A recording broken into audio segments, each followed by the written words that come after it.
No vídeo de hoje eu vou dar uma dica de peso, uma não, duas, uma da Marvel e uma da DC, ó, todo recente lançamento, esse Batman Jogos de Guerra e também o X-Men novo, né, das grandes sagas dos X-Men. O interessante é que esses volumes eles são bem parrudos, tem cerca aí de 500 páginas, então tem muito conteúdo aqui. Então vamos descobrir se vale a pena ou não a aquisição. Eu sou o Fábio, bem-vindos ao HQzaço.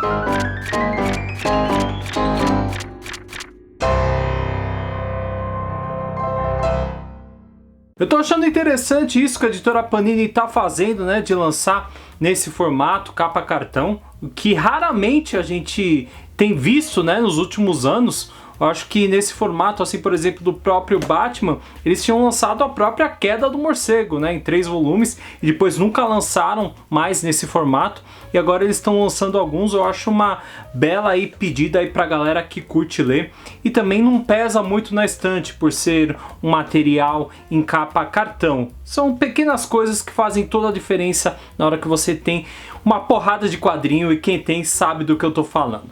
Então, sem enrolação, vamos conferir esses dois materiais? Vamos começar falando com esse daqui, ó, as maiores sagas dos X-Men, Necrosha. Então nós temos aqui essa capa principal, ó, o Wolverine aqui com vernizão e o nome também. Tem um verniz, uma personagem aqui que vai ser bem importante para essa fase aqui também. Padrão desse selo, né, das maiores sagas dos X-Men. Continuando essa coleção, que eu acho bem legal. Essa seleção que eles estão fazendo, de você ler assim de uma vez. Acho bem interessante. Esse aqui é o 8º, né, lançado. Então já tivemos aí 7 anteriores. Eu fiz review de todos. Você encontra aqui no canal para saber se vale a pena ou não. O preço de capa está saindo por R$ 139,90. Mas você vai conseguir com descontinho. Eu vou deixar aqui embaixo na descrição do vídeo, tanto esse quanto o do Batman. Tem 448 páginas, bem parrudo. E pega uma fase aqui de 2009 a 2010. Aqui todos que fazem parte, tanto do roteiro quanto da arte. Destaca aí Craig Kyle, entre o Clayton Crane também na questão da arte. E aqui temos algumas capas, que exatamente essa que vocês estão vendo foi a escolhida para ser a capa, né, desse encadernado. E ó a arte aí, pelo menos essa história principal, a Genosha, né? Nessa parte nós temos como protagonista a mutante mais antiga da Marvel, com mais de 17 mil anos, só isso, novinha, né? Que é a vampira Selene.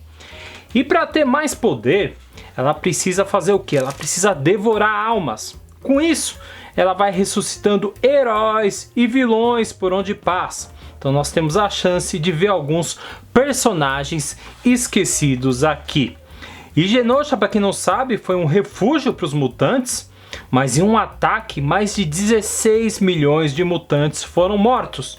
E agora a Selene ela quer ressuscitar esses 16 para sugar as suas almas. Tem também uma participação importante da X-Force, aqui liderados pelo Wolverine, mas faltou uma grandiosidade para o que foi apresentado. Eles poderiam ter explorado melhor os personagens ressuscitados. A arte do Clayton Crane, como vocês estão vendo aqui, é linda demais, né? Mas ela se esconde em tons sombrios, até dificultando um pouco a visualização. Não sei se eu vou conseguir transmitir isso nesse vídeo, talvez com a ajuda da câmera ele fique um pouquinho claro, mas eu senti meio que algumas imagens ficavam muito escondidas, a face dos personagens, mas essa arte é um espetáculo, viu? E passando aqui, ó, no encadernado dessa fase principal, que pega bastante página, mais ou menos aqui, eu vou falando, não vou mostrar a página exata, mas só vou dando uma folheada para a gente ver aqui um pouco da arte. Ó, metade em diante desse encadernado mostra o antes, com as consequências dessas ressurreições em certos grupos, como no caso dos Novos Titãs.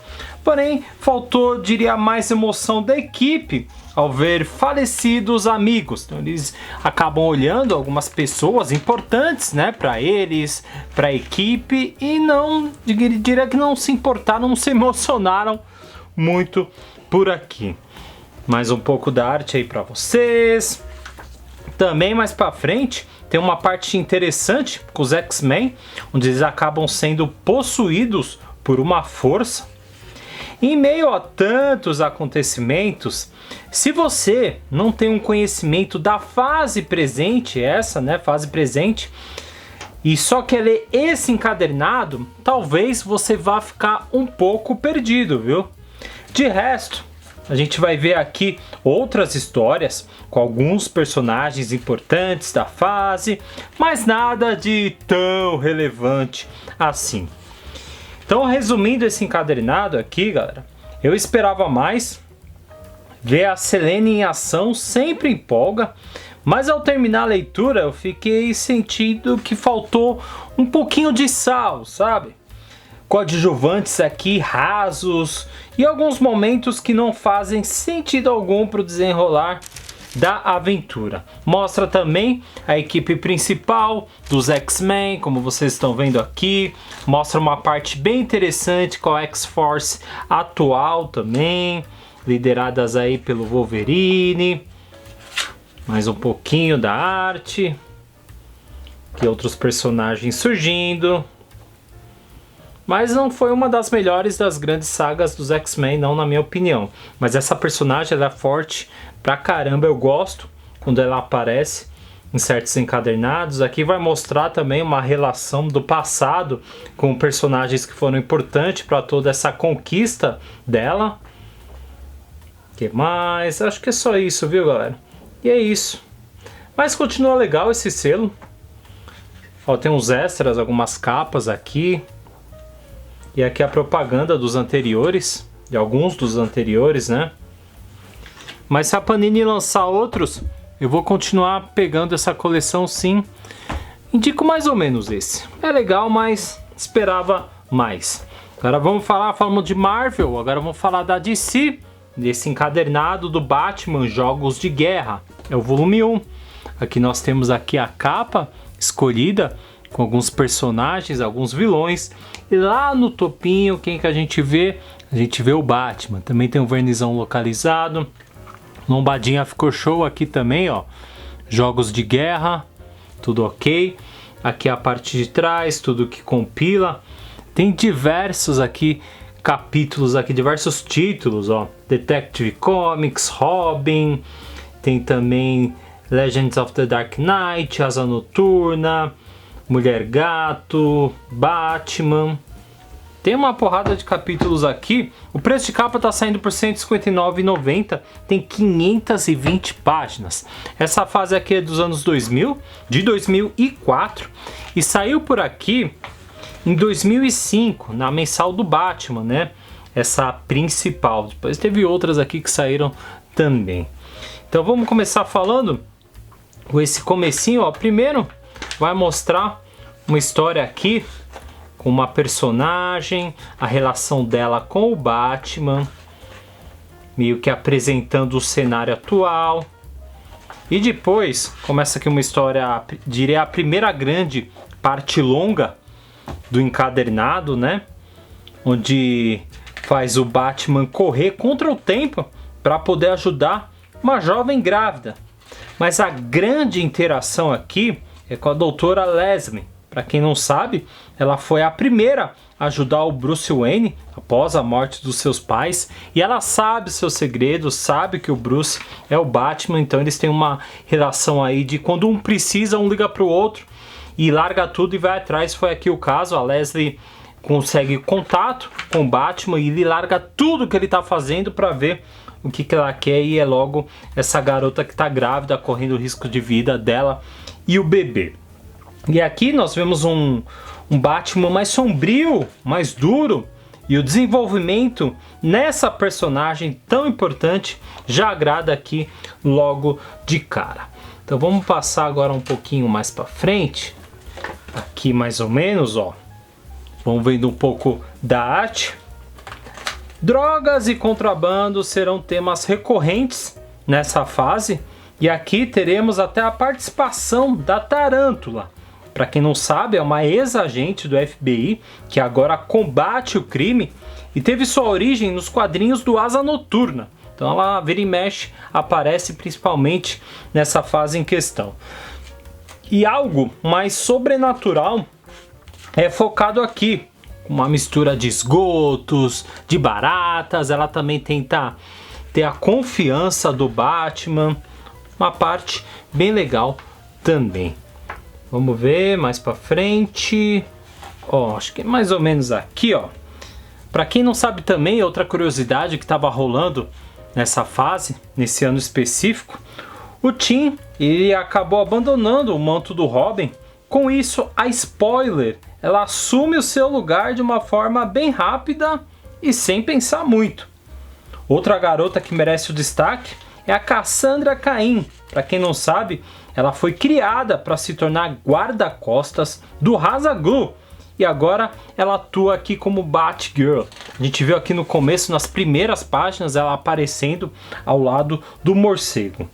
E o próprio título dela, e da Robin, às vezes tem uns tons mais juvenis, como vocês estão vendo, e a arte bem cartunesca, mas nada exagero aí que deixe, né, a leitura ruim. Então a gente tem outro fato histórico, que é esse lance dessa Robin diferente. Para quem nunca viu, ué, quem é essa Robin aí? Essa loirinha sendo Robin? Que coisa estranha. Então tá explicado e a gente vai ver nessa fase. Vamos ver mais pra frente, que eu acho interessante mostrar pra vocês. Eu acho que aqui mais ou menos, é aqui, ó. É bem aqui, ó. Nessa página, aí sim começa o título principal, os Jogos de Guerra. Nesse primeiro encadernado serão 8 capítulos, serão 8 partes. E em meio, né, esse cenário que eu falei para vocês até agora, do que estava rolando, dos personagens envolvidos, o que vai acontecer? Ocorre uma reunião com os chefes do crime. Só que nessa reunião, alguém se manifestou e acabou rolando uma grande chacina. Então você imagina todos os chefes do crime reunidos, né, os caras mais perigosos de Gotham City, e de repente alguém atira em alguém. Aí começa um belo tiroteio aqui, acontecendo uma grande catástrofe. Então a cidade vai virar um caos entre as gangues. Nós vamos descobrir aí quem que é o grande responsável. A gente ainda não sabe nesse primeiro volume quem que foi o responsável. E o Batman, ele vai precisar muito da ajuda da sua Bat-família. Por isso temos diversos títulos no encadernado, né? E o destaque fica também com o Tim Drake e o seu período conturbado, né? Sem uniforme, como eu falei, em um momento tão importante como esse. Então vai mostrar um pouco da cabeça dele, ele querendo ajudar, mas tentando se preocupar mais com seus estudos. E acontece também uma tragédia envolvendo ele, a escola dele em questão. Bem legal essa parte. É uma fase que busca destacar todos que estão em volta do morcego. Não tem um inimigo principal, e sim uma guerra social envolvida. E isso é interessante, pois vemos como funcionam as coisas em Gotham e tem um confronto aí puxado mais para a realidade. É um quadrinho que vai agradar mais aos que curtem o personagem há um tempo do que os novos leitores. Eu acho que se para alguém que nunca leu Batman, você dá essa fase aqui para a pessoa, talvez ela vai ficar um pouco confusa devido aos personagens, né, como eles estão atuando hoje, o lance do Robin, o lance do Asa Noturna, a própria Oráculo. Então é mais pra galera cascuda aí de Batman. Eu curti e pretendo pegar sim a continuação, que venha o volume 2. Então tá aí, gostei aqui de Batman, review feito aqui também dos X-Men pra vocês, beleza? Então é isso, espero que tenham curtido o vídeo de hoje. Comenta aqui embaixo se você tá colecionando, por exemplo, os X-Men, se você tá pegando esse Batman. Ó, se fosse para escolher qual o preferido, eu vou no do Batman. Batman que eu votaria. Se você só puder, né, comprar um deles, eu votaria no Batman. Comente aqui embaixo qual é o seu favorito. Não esqueça de deixar seu like, se inscreva no canal do HQzaço para dar aquela força monstruosa e até o próximo vídeo. Valeu!